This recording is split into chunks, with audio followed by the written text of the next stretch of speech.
Good morning. GM. Bill, it's super early, right? Like we're making, we 6 a.m. out of bed today.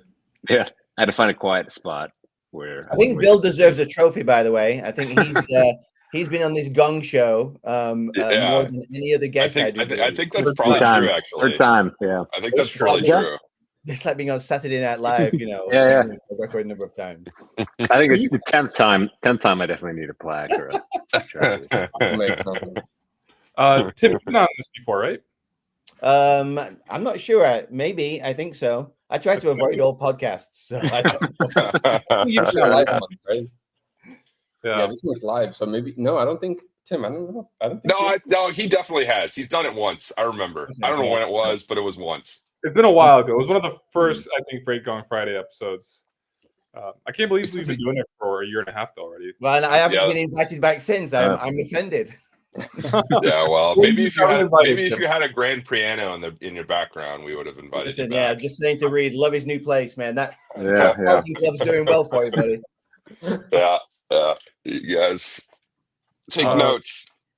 Yeah, well, thank you both of you guys for coming on. Yeah, we have two well-known figures, very knowledgeable individuals in this freight tech space and also the freight brokerage space. So I'm looking forward to discussing with you both and all of us 4 or 5 involved here about basically what the landscape of freight tech, especially for freight brokers, looks like moving forward.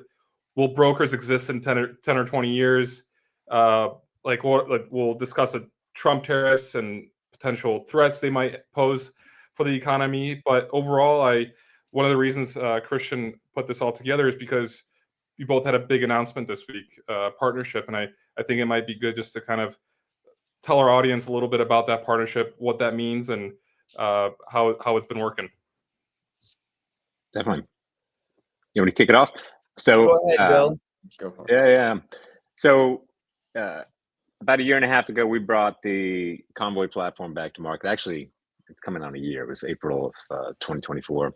And our intent with that is really to allow any broker to access the 30,000 now carriers on the Convoy platform totally effortlessly. It's a vetted set of capacity. It's a high quality pool of capacity.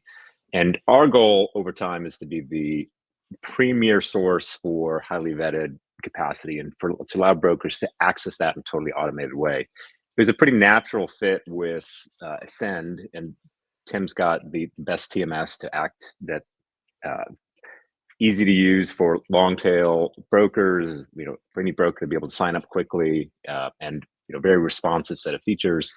It made sense from that perspective to partner to allow access for that pool of customers to this capacity as we've kind of built out the Convoy platform. The Convoy platform ultimately, we believe it's got so we invested. It's built on the Convoy technology, of course. We brought that back to life. Convoy spent over $1 billion building out the technology. As they built it out, they built out an end-to-end execution platform. So every step of that process from a carrier, they can book a load, they can bid on a load, they can track the load and upload documents and get paid in 2 days. And they have quick pay options as they complete that load. That is a unique capability set that doesn't exist in the market for existing marketplaces, in so much as most marketplaces only focus on the booking side of that, not on that full execution experience. And I always liken it to the difference between using Craigslist or using Amazon, where from both sides, you're getting a just completely vetted experience. And from a broker perspective, you're getting access to capacity that's totally vetted. We've had 0 thefts on the platform in the last 600,000 loads. So, and because we have very unique data, we have device ID, we have phone number, right? We have driver information that isn't available on a lot of other platforms within our network. So it's a very curated network. But ultimately, that's for small carriers and owner operators. They know they're getting a good deal, and they're getting direct access to and a curated experience.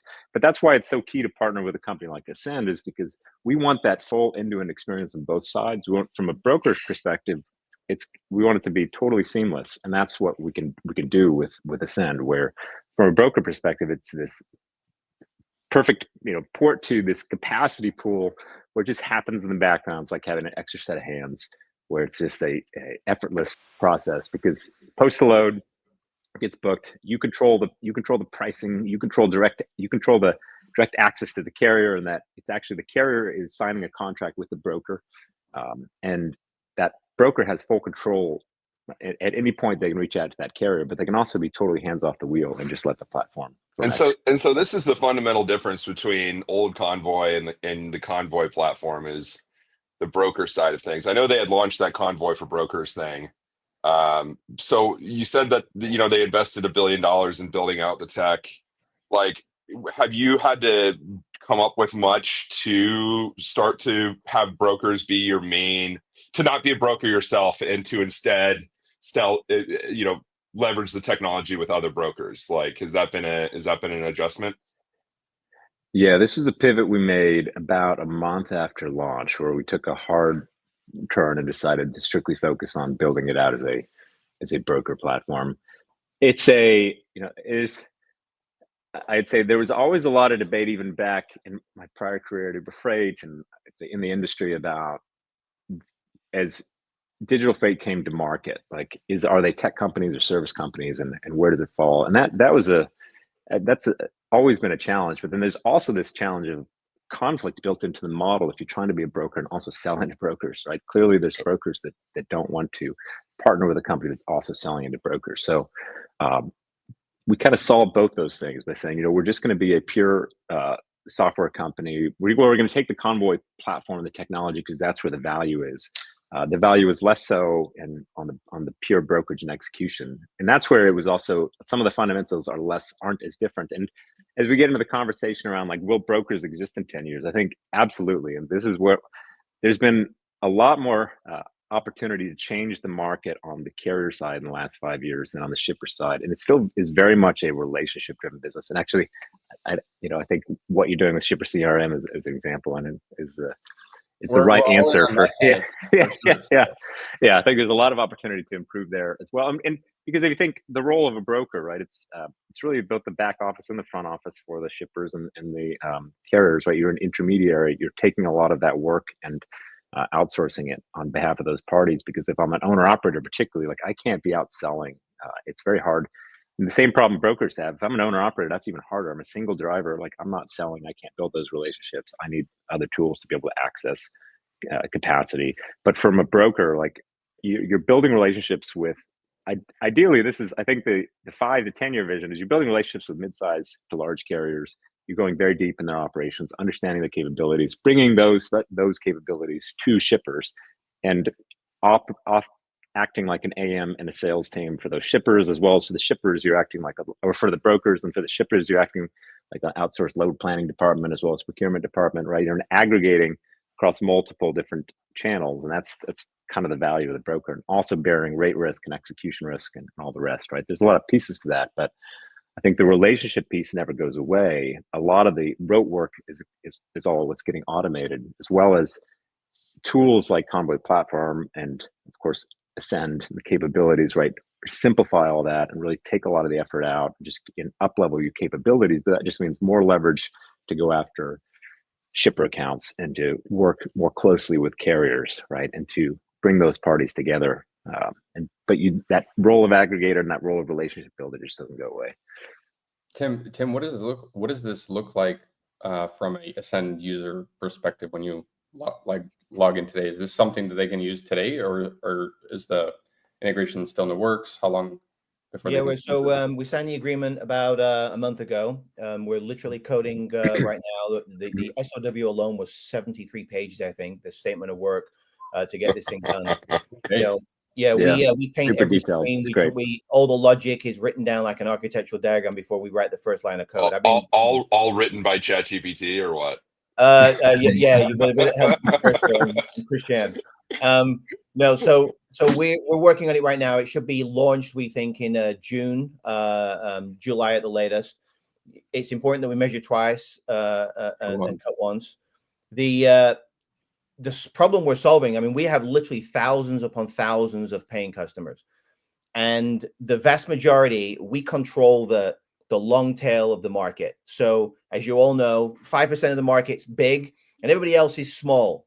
And oftentimes they've got 2 or 3 customers. They deal with lots and lots of different carriers. I'm talking on the broker side. I mean, we have customers that are carriers, brokers, and shippers, and a combination of those. Often a carrier's got a small brokerage, a broker has a few trucks. And so within Ascend, most oftentimes these people are posting their loads. They don't have contracted rates with big shipping companies. They are literally finding loads from their local manufacturer, their local distributor in their small town in mid-America. And their kids play baseball on Saturday mornings with, the kids at the manufacturing facility. And they've got 2 or 3 customers in that town, and they move these truckloads of freight all over for them. And so they're often going to the kind of the open market to try and find capacity. And the biggest problem every single one of these people has is today they might like one particular driver, a small carrier, but then that little carrier just disappears into the night. They're just one and dones, as Prasad, at Trucker Tools used to say, the one and done carrier. He may do a good job today, but he won't come back in your area for another 6 or 9 months. And so you've got to constantly finding good, vetted, real capacity. And so we get pitched all the time from tech providers. And I've known Bill a couple of years, and about maybe 6 months ago, one of their guys, Troy Gregg and Clayton Stroner, came to us and said, look, we keep running across you in the marketplace. We keep calling these brokers, trying to talk to them, and they're using Ascend. And, and with Ascend, there's only one big unified system. So one integration to us gets all of our thousands of brokers connected. And so the broker said, look, we'd love a place where we can post a load. And I'm using that word loosely, post, because today when you post to the big load boards, you post and you wait, and then it's post and pray. The phone rings, then you've got to start this dance, right? Are you set up with us yet? Well, you're not. Let me get you set up with let me send you our carrier packet and go through the process. And it's just a dance that can take often several hours before you can then get that capacity to be able to be given the address to go do the pickup. Bill, when they came to us, they showed us this diagram, and it was already built. It was revived from Convoy. Quite honestly, it was genius because the relationship is still there. The broker relationship with the manufacturer, the shipper, is still there. And the relationship on the carrier side is through the platform that Convoy has. But what it does for our folks is they can post a load, and they can still post to the other load boards. But what happens is that posted load at 123 Main Street in Des Moines, Iowa, all of the people using Bill's app, Convoy's app, see that, and they get notified that there's a load going to, say, Atlanta. And 17 of those people say, well, I'd like to go to Atlanta, and they can see the rate, and they're pre-vetted. It's like a membership club. All of our customers are members because they're paying customers of Ascend. They've been with us for many years often, and all of Bill's carriers are members of his little club. So it's this trusted community. It's a true marketplace, which I've been preaching for years, which allows the post to take place. The driver knows that this is a good broker. It's a real load. When I show up to 123 Main Street, that load will be there. It's not being posted at 78 places, and I'm going to go, and 7 other drivers are there as well. So the driver shows up. He gets paid a fair rate. As soon as he takes that load, our broker, in a sense, starts seeing the breadcrumbs. They start seeing that the guy's moving toward, or the lady, the driver is moving toward the pickup. Oh, look, he's at the pickup location. Oh, look, he just picked up. Oh, look, they're driving now to the destination, and you can see all the little breadcrumbs in the transit. When they get to the destination, it feeds into Ascend the drop-off time and date. And when the pictures of the PODs are taken, they all come right into Ascend and are assigned to the load correctly with nothing to be done. And then the payments all take place electronically for the driver because, of course, the driver finished the load. We see the breadcrumbs, we have the PODs, and they get paid. Guess what? My customer's happy because they just moved a load at a fair price without spending hours and hours and hours answering the telephone. And Bill's customer, essentially the driver, essentially is happy because when I say customer, they're not paying anything for this. They got themselves a load at an honest rate with a good broker. So that's where I think it works. And I believe, I truly mean this, the future is marketplaces. These trusted marketplaces is a place to be able to eradicate all the fraud. And one thing that I think we should not ignore here is what Bill said moments ago, which was of 600,000 loads, there has not been one incidence of fraud because of the vetted capacity, the membership club idea that if you are not a good member, you'll get kicked out. And if you are a good member, you get to stay in and you get to bear the fruits of that membership. The note theft is the most surprising thing. I don't know if I've heard of that before. Like, I don't know if any, I mean, there's, yeah, I don't know, like on debt. I don't think you can probably say that on debt. I think that's probably where maybe a decent amount of the fraud or theft does happen, I would say, but through those loads posted. But in fairness to DAT, look, it happens everywhere. So they just happened to have the thing the other day with the I think it was TLS. That this is not unique to them or anybody else. And everybody is trying to fight it. They are trying to fight it. The way you fight it is through a marketplace with vetted capacity on both sides of the equation. Yeah, and if you think about the just practically why that's possible on Convoy Platform is we have so much more information, so much more control at every step of that process, because we are, again, every step of the process is happening in the app. So there's no break in visibility. There's no point at which they might go, there's a different process, meaning driver is accepting it. We have visibility where they are on their phone when they accept it. We also see where they're looking for load. So even before they've booked, we have all of that behavioral information. And then when they're on the load, we have the breadcrumb data. And if they're not tracking, they will get a phone call. They will have to turn the app on. They will get kicked off the platform if they're not compliant and consistently tracking. So we have all that breadcrumb data. And of course, that breadcrumb data is also behavioral data. And then we manage payments on the other side too. So every step of that process, we have high degree of control, which and we have the data on the other side, Bill. So we have the data on the brokers and the shippers that use our system. We know whether they're profitable. We know how many loads they run. We know what lanes they do. We have a lot of information on our side as well to give some assurity to the carriers doing this, that, these are good people. This is a manufacturer that will have a load when I show up and drive 74 deadhead miles to get there. Yeah, this is key. I mean, but hold on, on the long tail of the broker side, Convoy is also providing solutions that they otherwise would be needing to purchase on their own, like a tracking tool or payments. I mean, because if Convoy is doing the payments too, then those are things that the brokers themselves, if they wanted to offer that, would have to figure out how to offer it on their own. For carriers on that go through the platform. So we also right, yeah. And we work with some of the payment providers as well that have direct contracts with the brokers. I mean, but as well. do you see, Tim? Do you see that a lot of these folks also, subscribe or utilize other tools that kind of like tracking, for example? You said, obviously, or maybe your product provides something like that. I'm not sure, but I mean, but it's also interesting that this idea of the club, right? Because and just like a trusted marketplace, because that's not been something that's really ever existed. When you kind of post on most of the boards, you don't really know who's calling. You don't really know who's if they are who they say they are. But having Convoy be kind of this kind of steward of this group almost is and utilizing all the data, plus, I mean, man, that's so difficult to do. You know what I mean? Like there's a reason why it hasn't existed so far. I mean, that's like a very difficult challenge, but it's the way it should work, right? Like in reality, like human relations are like, if I know Tim and Tim knows Bill and Tim vouches for Bill, then I should trust Bill. Right. Well, I love Tim's description earlier, just of the typical provider on his platform and how varied they are. But it's small business owners, and on the other side is small business owners. And the vast majority of these small business owners, they care about every load. They want to be successful. They want to do the best job. Like these are, it's good actors. It's the small percent that are bad actors that also tend to repeat. They do the same thing over and over and again. They get new MC numbers. They get new registrations. They create fake businesses. Right. It's those bad actors that we want to keep out of the club. But the vast majority of small brokers and small carriers are good, honest, like just dedicated individuals trying to build a business. And we offer within Ascend today, we offer all the major tracking providers, ELD Direct, as well as Transflow, Trucker Tools, MacroPoint.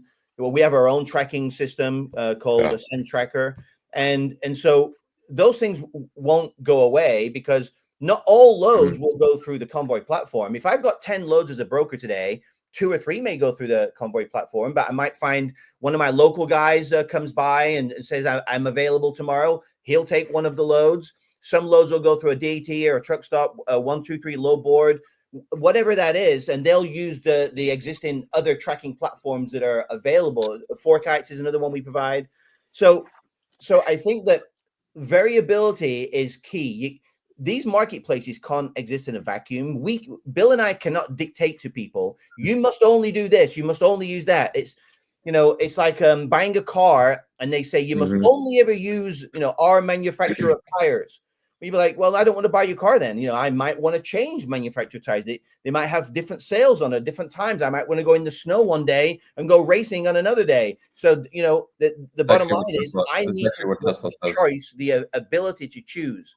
And that's what this marketplace will continue to do as it evolves. A good roadmap for this, by the way, Transporion, which is essentially a marketplace idea within Europe. I'm a Brit. I know you all think that I'm from Alabama with my accent. But Transporion did an amazing job over there, got bought for $2 billion by Trimble, and they built essentially a marketplace. Now, the market in Europe is different, and we don't have time today to discuss that. But bringing that marketplace idea over here and starting to grow from grassroots, I mean, the interest is amazing that we're getting, and it's being spurred along because of the fraud issues everybody sees. And so if you know that the other person that's going to do that load for you and that person that's got that load to provide to you are trusted and are given thumbs up by the network, then there's a lot to be said about that. So there are a few questions from our audience right now that I kind of want to just, I guess, answer or show. There's one from JC right here. Can a broker set a carrier qualification threshold to meet certain insurance authority requirements? Bill, you want to answer that one? We to get on the platform, there's standard requirements, but you can have broker specific within our platform. There can be broker specific rules. Typically, though, the way we manage that is brokers have the option of manually vetting these carriers as they come through the platform, so they can view them and vet them. You can also automate that process. Just to let you know, Bill, we do that inside Ascend. You can say, because we have things called our automated workflow engine, and it's just an if this then that rule set, right? So you can say within Ascend, if a carrier has less than X amount of insurance and X amount of authority, they've only been in business for this long, then do not show my loads to the Convoy platform. And you can choose the if this then that statement yourself. So within Ascend, you make the choice. If you want to work with carriers only a year or older, that's an AWE rule that you can put in. If you don't mind them having lower insurance rather than higher, that's a rule that you decide. And so at the end of the day, the rule set exists within Ascend. Yeah, the one thing I'll add to that is as we talk to brokers through our vetting and what we do on the platform for our carriers, typically they get comfortable with our approach because the results kind of speak to it. Because a lot of brokers have taken very blunt tools. They brought a hammer to the problem, and we bring a scalpel. As an example, saying I'm not going to use any carriers that have less than 5 trucks. Well, that's our model is going after the owner operators and building a vetting process specifically for them that we're confident in, where we know that we can bring the best small carriers to the table. So there's times where brokers have put in hard rules that because they needed to solve this fraud problem, which may not be applicable, or where we may just have a better answer. And so sometimes there's opportunity to just bring more capacity in. Sometimes brokers too view it as like the Convoy platform capacity I'm going to partition because I trust what they're doing, but I still might have my own rules for any carriers that come through other channels because I know it's worked for me. Right? Yeah, and there's an argument to be made that this is somewhat anecdotal, but carriers with fewer drivers, certainly owner operators, provide a better overall service. If you're an owner operator and you own that business, your tractor trailer combo is your business. And if you don't pick up and deliver on time and do a good job and care about the freight that you're hauling, then you'll be out of business pretty darn fast. So the owner-operator community often are not the cheapest, but they are good service. And at the end of the day, most people are willing to pay 5 or 10 cents more to know it'll get picked up, delivered, and there's no OS&D at the end of the, you know, claim at the end of the transit. Yeah. Yeah. I want to, like, I guess, segue this conversation into the topic of, like, where will brokers be in 10 to 20 years? Because I feel like, you know, right now with the Convoy platform, it's somewhat, you know, I guess makes a broker's life easier, because if there's enough carriers on the Convoy platform, maybe they won't be having to do a lot of carrier sales work. The Convoy platform could take over at least a certain percentage of that, right? How does that look like moving forward? Will freight brokers still exist in 10 to 20 years? Yeah, I can touch on that because we touched on it a little bit earlier, but I absolutely. I think if you'd asked me this question 10 years, I probably have like a slightly different views on certain parts of this. But as things have evolved, I think one thing that happened in the last 10 years is just technology has really been democratized across brokers, and there's just a lot more options. And so I think to be a successful broker today into the next 10 years is very different, and brokers need to be very thoughtful about adopting the right type of technology. But I think one thing that, you know, is beautiful about the transportation space, and a lot of people are in it because of it, is because you can hustle your way to success. And I think most big brokers were built just on strong salesmanship and strong relationship management and kind of dedication to doing right by the shipper. And you hear that story over and over and over again if you talk to like big brokers particularly, and just people that have been successful in this space. And there's a lot of mid-sized brokers that were built in the back of like 2 to 3 just great sellers and operators that could out execute and outsell and just had good relationships. That doesn't go away. What goes away is just more of the grinding, right? Meaning, like what Convoy, like what our platform does as an example, is like having built a couple brokers and been in the trenches and just seen operations. Like working with owner operators is typically for a broker. Yeah, it's the more high touch, it's the less efficient channel, and it's just you're dealing with more variants, and you have the one and done truckers, as Tim touched on. One of our friends, I think everybody knows, Chris Glotzbach, posted this week about how it's like $33 to vet a carrier, which I thought was super interesting stat, because you don't think about that piece as well, which is like to bring a new carrier on. Actually, yeah, to bring $33 total, like 33. Well, that was his estimate. You can see the post he posted. He posted up this week, which was pretty good. Appreciated it. But yeah. But if you think about the cost of vetting, like if you're dealing with thousands of carriers or you've got a new one coming every week, I mean, there's a cost and a tax to that of bringing that carrier on and bring them off, right? So that's the grind, right? That's just another piece of like that adds work and labor. It doesn't necessarily add benefit to on the shipper side, right? Or to your relationship or to the core business. So again, the function of a broker, it's multifaceted, but I think you're rapidly seeing the cost to do some of the, and what happened during the pandemic too is you saw this massive surge of BPO usage. And if you think about like why people are using BPOs at such high degree, it's really outsourcing some of that, like the rote or the repeat work, and lowering their OpEx, because it's been in a bear market. We've been in a bear market now for over 2 years. So there's been a huge push to just get OpEx in control for a lot of brokers. And you've seen some new models pop up and be successful that are very outsourced, or a lot of the back office or even the brokerage or the core carrier sales is offshore at a lower cost basis. Well, I think that's just speaks to the fact that the OpEx, the back end, the carrier sales, the procurement, I expect that piece to be more and more automated as we go forward. Clearly our tool will allow for a significant percent of that to be automated. And I think for our mutual customers, as we roll this out, they're just going to see that they can focus a lot more on the value add activities, and that all of a sudden, a chunk of their bookings can happen effortlessly, and they don't have to worry about it. They can focus more on building customer relationships, going deep with their best carrier and consistent carriers that they use. And again, I don't think, like, no matter what, like, it's like people are proactive, and technology is, somebody has to decide to use the tech, and as AI comes to gets more and more of a foothold in the market, somebody has to decide where to point it, right? Like people build businesses. You can't AI can't start a business, right? People have to be proactive. People have to make the first call. Like people build relationships, and so that just doesn't go away. Yeah, for many people may or may not know, that I used to own a brokerage, decent size, $40 million, sold it. It's now part of a very large trucking company. But and we also own assets as part of the brokerage. And for the record, I have no interest at all, financial at all, in any brokerage or asset-based carrier, purely TMS and technology focused.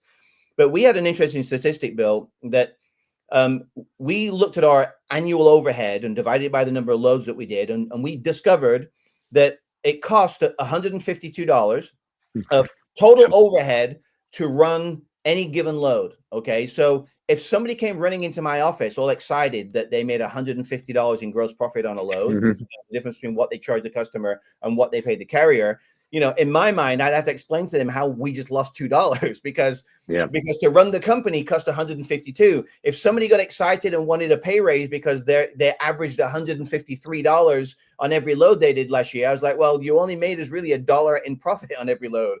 So I think people underestimate what it actually costs to run a brokerage, and the vetting component has got more costly in the last few years because there's been a lot more fraud. So in my day, when I owned my business, my brokerage, the vetting was reasonably easy. It was an FMCSA search. It was a couple of other checks, and you're off to the races.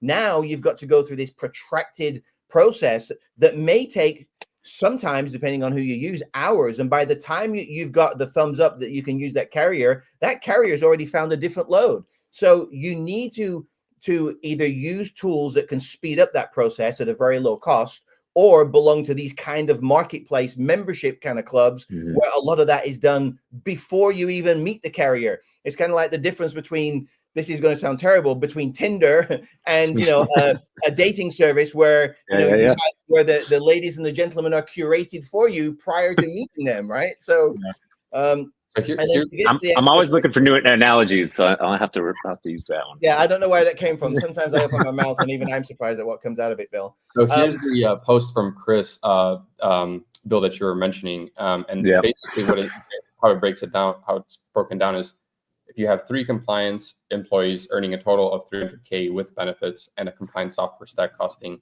$120,000, that's $420,000 annually. And if the team can onboard about 50 carriers a day, 500 or 250 days, business days a year, 12,600 carriers a year. That's actually an interesting, amount.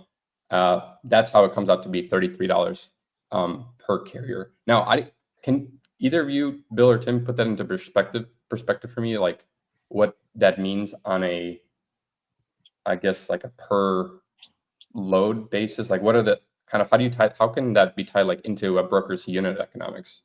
Yeah, I haven't done all that math, but just to give like a sense of it, we have 30,000 carriers on the platform, right? So I think, what was he, 12,000 a year, 3.3 million, right? So equivalent would have been like $10 million for a carrier, for a broker to onboard similar amount of carriers or go through the vetting process. But I think the key thing too is that the vast majority of that by number will be the small carriers and the long tail carriers, and a lot of them will be these one and done carriers. So, and that's where it gets excessive. So it's not even so much that peanut butter across all the loads. I mean, this is again why if I was building a broker, I would use the Convoy platform to go after the long tail or the one and done, and then I would try to focus my time on those where I can get the higher leverage. Because again, that's why there's a huge variance. So that $155 Tim talked about, like that's close to the average for a broker. There was a benchmark study by the guys at ISO a couple of years ago where they did a benchmark, and which matches my priors. It's about $150, $160 for a typical broker. Best in class broker at maybe $70 to $80. But again, a lot of that depends on all sorts of things: customer mix, how well you're leveraging your existing relationships, how many new carriers you have to bring. And the smaller you are, the harder it is to get those efficiencies, which is also why I think the market is going to change. I do think, the beauty of what Tim has built and what we're building is it does empower some of the smaller actors in the space to level the playing field a bit and help them lower their OPEX. More equivalent is how some of the largest players have built out capabilities over time, because certainly there's best in class brokers that are, half that or better when you get to the real big guys. Yeah, I agree. Yeah, I agree. And just to, answer the question on will brokers exist? you have to ask the fundamental question is, why does a shipper go to a broker? Yeah. And Yeah. quite frankly, it's because they don't want to mess with those small carriers and be onboarding people all the time and worried about, fraud. Every single shipper that I've ever known that uses a broker says the following: I look at my broker as my outsourced transportation department. I have the choice. I can either bring my own department in and have them in my office working for me on salary as W-2 employees. And when we have a slow month or a slow season, I've still got to pay them. Or I can go to an honest, good local freight broker, somebody that I know and can meet and trust. And I can say, here's my freight. And they'll answer the phone on a Saturday or a Sunday because that's their business. And they feel that it's an outsourced transportation relationship, and it solves the problem of them having to bring it inside. And then the secondary benefit it gives them is the liability issue. Shippers are afraid of getting sued if they make a mistake because their entire business is on the line. Whereas you've got one extra layer of insurance and a line in the sand between your operations and your freight operations. As long as you have a broker that's got solid insurance in place, you now have one extra layer of protection in front of you.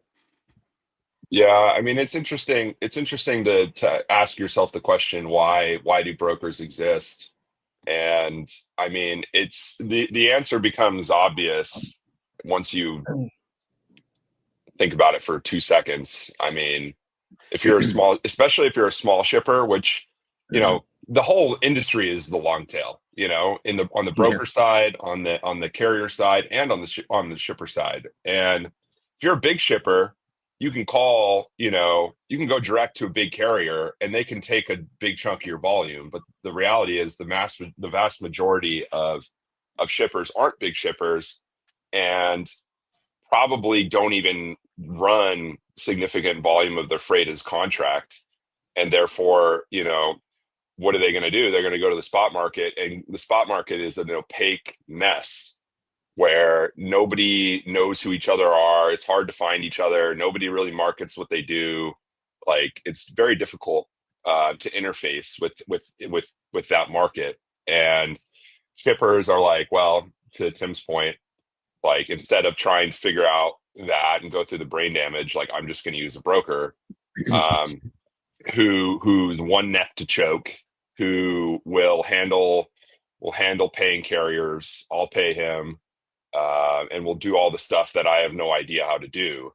And it's interesting that I just where my brain breaks down on this whole conversation about, do brokers exist or not? I mean, brokers are essentially almost their own marketplaces themselves. You know what I mean?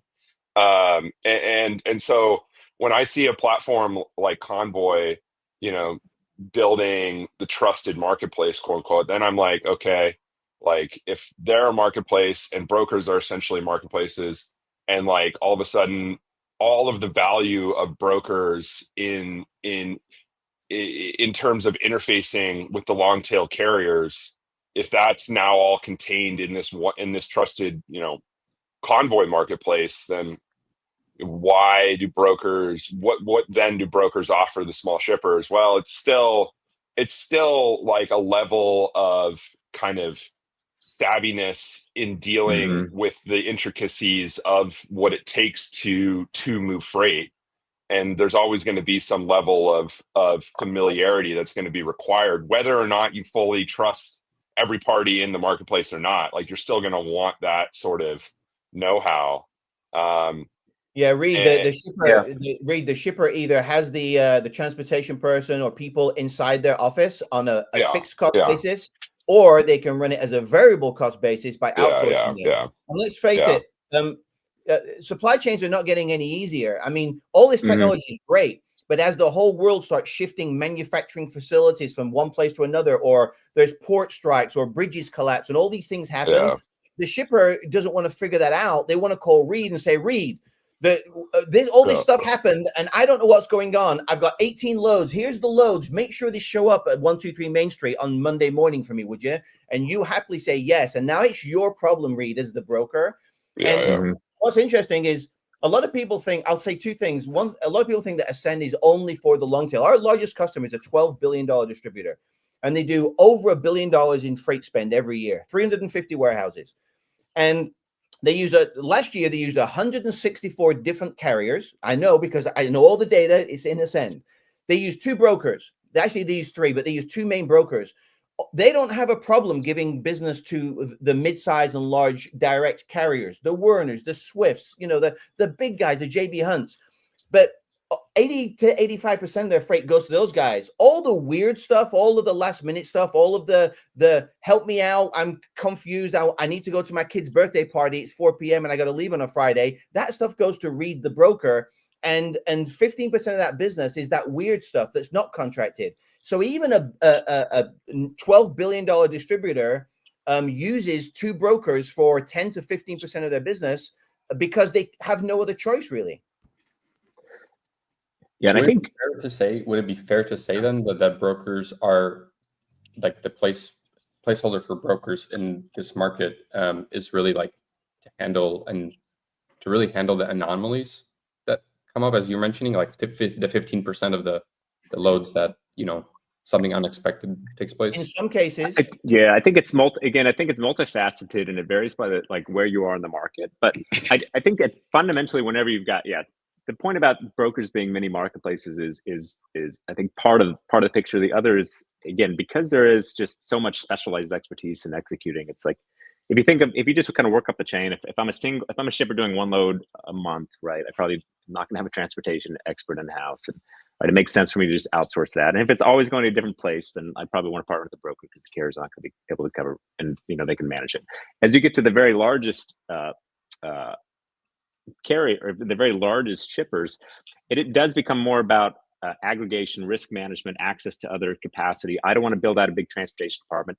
A lot of companies approach this very differently, because there's companies that might have like 5 people that use a 4PL that outsource almost all of it, that don't manage it internally, all the way to, if you look at like a Walmart, they've got hundreds of people, they use hundreds of carriers, like they have a much bigger transportation department. Their need then as a percent of total of brokers is smaller for their total transportation spend, or like an Amazon where they might have insourced a lot more of it. So shippers have a high variance in how they approach it, but is brokering a core capability? Is it a differentiator, right? These are strategic questions that each shipper is going to make as well. And ultimately what you get with the broker is a high degree of expertise, high access to capacity, high reliability. You get this, you get all of the risk aggregation on execution as well as rate aggregation when they're contracting directly with you. Those are all services that broker is providing, as well as, you know, managing, again, all that carrier vetting for thousands of carriers that a shipper tip. Most large shippers want to work with anywhere from 50 to 100 carriers.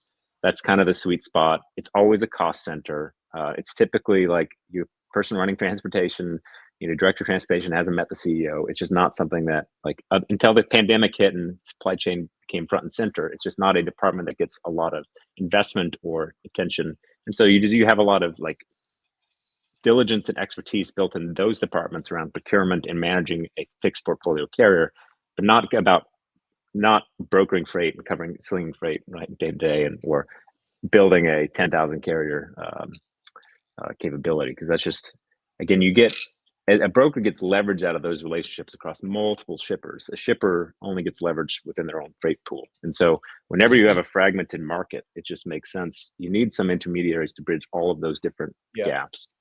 And if and how a shipper might use it. Yeah, if I may, I just add something to what Reed said, and Bill, you started down this road, but a marketplace, this isn't just Ascend being, you know, a place that's shoving loads into the Convoy marketplace for these carriers. You know, eventually a marketplace will consist of other TMSs. My competitors will be putting loads, and should be. A true marketplace is one where this isn't just going to be Ascend. They're talking to all my competitors, many of who I'm friendly with. I know the CEOs you very well. Many of them we refer business back and forth. And when I speak to them, you know, Convoy comes up, and I say they should join, because, you know, it gives a marketplace outlet for their customers to be able to be happier customers with their software. So I'm not so naive to think this is just an Ascend, you know, shoving loads into Convoy. In 5 years, if we did the same kind of podcast, there would be probably every major TMS would be connected into this and other marketplaces like it. Yeah, well, it's a network effect business. I mean, so it makes sense that you would want that, because the more aggregation in one marketplace, the benefit goes up for everybody. So That's right. yeah, I mean, I think that's what makes it, a super cool business. Just I was just because you thinking about aren't trying to be all protected, because brokers especially, I feel like historically have been very, very, very protective of just about every aspect of how they do business and who they do business with, right? And they aren't super collaborative on the carrier side, especially. Like, that's almost their competitive advantage, is their understanding of the carrier landscape. And now that exists in this platform, I think it's better for carriers, and it's probably better for the brokers too. So that's cool. If I was starting if I was starting a distributor or manufacturer, I was thinking about this the other day, because obviously there's this wider theme of reshoring manufacturing taking place, and I was like, who would I even call to try to handle my transportation, like, for me, or if I had loads to be moved, like, who do I reach out to? I guess that's maybe more of a marketing problem. You get AscendTMS, and you put your loads into the Convoy platform, and magically the loads will get picked up and delivered. Problem solved. Problem solved. So we're here to help you, Christian. We have 12 minutes left in the live show, and I'm kind of curious to hear your all takes on the Trump tariffs right now. Like, do you think the tariff threats are good to good for the economy in the U.S., manufacturing, et cetera? What are the long-term implications? I think it's a hot topic right now, and actually Craig Fuller was just tweeting about it in the last few minutes, so I could present his tweet. But kind of curious to hear both of your takes on it. What's going on with all this tariffs and all the noise out there? Yeah, I can pick it up. I mean, so I would say that Flexport and myself, I would definitely more pro free trade. I think the tariffs, more than anything, it's the certainty. As long as we I think a lot of people are just waiting to see, and we've kind of gotten used to now a little bit of back and forth on the tariffs. I actually did an interview that was pre-recorded back like a month ago, before some of these tariffs hit, and I had to re-record the interview, because it was that weekend. I recorded on a Friday, and then over the weekend, and I was like, I think this is more of a negotiating strategy, and then bringing people to the table to kind of get other, to drive out. And then the tariffs came into place over the weekend. So, yeah, I think more than anything, it's been the unpredictableness of the tariffs is what's causing a little bit of back and forth. For us, we have a fulfillment business which does domestic fulfillment out of. We've got 5 million square foot warehouses domestically that we do fulfillment out of. That was the Deliver acquisition, which is now our Flexport omni-channel product. We've seen a huge surge of inventory into those facilities because of the de minimis in the 321 conversations and all around that. So there's definitely going to be puts and takes. I mean, I think just working from the fundamentals, if we drive up tariffs, we would expect more domestic manufacturing. We would, depending again how precise the tariffs are and what they target, right? We would expect to see more manufacturing move onshore over time. I think it's there's economists on both sides of this in terms of whether or not it's good long term for driving economic activity. I think in the near term, though, it's the churn and then the uncertainty about how it will impact us this year. On the truckload side, though, I think I'm still of the opinion that I expect we will see rate inflation. We're seeing spot inflation. Contracts are still down a little bit, but I still expect we're going to see rate inflation because truckload demand has been trending down, but truckload supply has also been leaving the market at a faster rate. So those things are still compressing. And so just the truckload market cycles are a little bit independent of the macro cycles. There's a lot of other stuff going on in terms of the impact to ocean freight. Actually, Brian did an excellent interview yesterday with the CEO of the O&E network, which is worth a watch. Yeah. And they talk about the impact of because this the shipbuilding requirements and the requirements for U.S. flagged vessels and U.S. ships, that's quite disruptive. The taxes on Chinese made ships to come to port. All of that, though, will just probably raise rate and limit and put a damper on global trade and imports as well, which again, regardless of your view on how that impacts us long term, positive or negative, in the near term, it will cause some disruption. And so we just and that's what's a little bit unpredictable for this year. Wouldn't the hope, Bill, be that the inverse starts to take place, where instead of importing a lot of things into the United States, we maybe start to do a lot of exporting, so that global trade still prospers? Yeah, and the export import balance is way out of whack. I think Ryan actually shared a stat of like eight of all containers going outbound right now are empty, right? And Yeah, it's crazy. that's it's certainly not ideal. So I think I think the objectives make sense. We want to have more domestic manufacturing. More domestic manufacturing should also then drive more. You would expect more ground freight and activity, but the question then is just broadly overall global activity, and then how that impacts our economy. That's where there's some uncertainty as these get implemented, and also the precision of the tariffs. The previous Trump administration had proven somewhat receptive to individual industries and feedback from business leaders to be more targeted or to make exceptions and exemptions on tariffs. So I think we're seeing kind of the negotiating window be expanded right now, and this blunt implementation of these tariffs. I would expect that we're going to see it refined, and feedback's going to come in. There's going to be exemptions, right? It will refine to, I'd say, a more workable policy as it goes forward. But the faster that can happen, the better, right? Because it more than anything is just like resolving to an end state and then moving forward from there is what's going to be helpful. But yeah, it's very hard. Like we work with several of the partners in this industry that make predictions and do the forecasting and pull the data, and we do like monthly reviews of forecasting. And recently, I swear people are just kind of like, I don't know, I don't know where it's going to go. The fact is in the early 1970s, manufacturing was about 27% of the U.S. economy. Today, it's about 9% of the U.S. economy. So all of that business moved out of the United States. All of that manufacturing activity moved to other places, and it took decades to move, and it will take decades to get back. Even if we can bring it back next week, let's just pretend we wave our magic wand. We don't have the skilled workforce to be able to do the manufacturing that is currently done in other places. And the people that, even if they could do that manufacturing, they wouldn't do it for a price that we would all be happy with. So this is a multi-decade generational problem. To bring it back to anything close to 27% of the US economy again is a multi-decade, multi-generational structural problem, and it will not get solved within a 4-year presidential tenure. And Donald Trump is a feeling president.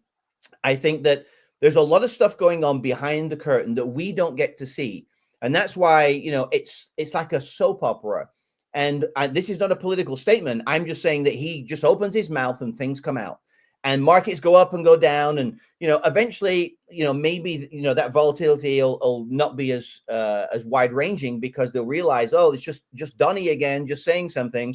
So I think that nobody really knows what's going to happen.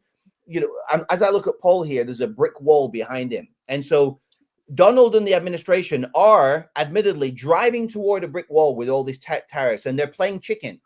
And at some point, either the brick wall has to move or Donnie has to veer off to the left or to the right. And my guess is, as the stock market goes down and as people start to get upset and the poll numbers show that they're upset with tariffs, and prices will follow, increasing prices will follow. There's just a bit of a lag. You wait till you start going to buy things and it's, oh, well, that's expensive, and things go up in price. When all of his polling numbers go down, I think that's when he'll say, you know what, we need to somehow try to veer off the side of the road and maybe turn down the rhetoric somewhat. How long will that take? My guess is the next 3 to 6 months, things will calm down. He'll retract some of this rhetoric, and I think things will start to get back to normal again. So there was a video from Ronald Reagan that was republished yesterday on Twitter, kind of showing his perspective on tariffs from 30 or 40 years ago. I'll just play it real quick just because I thought it was kind of interesting. Here, I think it's only like a minute long. When someone says, let's impose tariffs on foreign imports, it looks like they're doing the patriotic thing by protecting American products and jobs. And sometimes for a short while it works, but only for a short time. What eventually occurs is First, homegrown industries start relying on government protection in the form of high tariffs. They stop competing and stop making the innovative management and technological changes they need to succeed in world markets. And then, while all this is going on, something even worse occurs. High tariffs inevitably lead to retaliation by foreign countries and the triggering of fierce trade wars. The result is more and more tariffs, higher and higher trade barriers, and less competition. So soon, because of the prices made artificially high by tariffs that subsidize inefficiency and poor management, people stop buying. Then the worst happens. Markets shrink and collapse, businesses and industries shut down, and millions of people lose their jobs. The memory of all this occurring back in the 30s made me determined when I came to Washington to spare the American people the protectionist legislation that destroys prosperity. What's funny is that makes Ronald Reagan look like a Democrat today. In today's terms. Yeah, I mean, he like the key points. Like, there is also this risk is you bring manufacturing back on domestic, and if you're not competing on a global, like other brands that are competing globally that are able to access lowest cost, right, then can compete in other markets more effectively. Versus if you become protectionist, you create these like mixed incentives, which I think Reagan was talking on. This is why it's not. But there's also the strategic, like having a manufacturing base strategically makes sense as a company for like there's a lot of trade-offs. So it's hard to I'd say be an absolutist on this issue, but certainly I think certainty and making sure that we get through a little bit of the chaos is what's key. And to Tim's point, like hopefully it'll settle out a bit here, and we'll just get to a workable answer that we can all like make decisions around. Because the other thing is you're not going to invest in manufacturing if you don't know if it's going to be like you're not going to make these massive multi-year capital decisions without a bit more certainty. So amen to that. Yep. Yeah. Awesome, Well, guys. What a great conversation. I think we could go for much longer than just an We hour. could definitely go for much longer. Send them a plaque. Yeah. Send them a plaque. From We will, Bill, that will require one more appearance. We'll count it at 5, and we'll come up with something. all right, we're going to round up. Yeah. And again, twice as big of a plaque at 10. So we'll go up there. We'll go for that. So, all right, guys, thank you so much. Thanks, guys. For coming on. This was great as always. Having you both on. It was a pleasure, and hope everybody enjoyed watching. But until next week, we got another guest coming up as well. We'll announce that shortly. Hi, Dad. All right. Thanks, guys. Love the show. See you Thank guys. Later. Bye.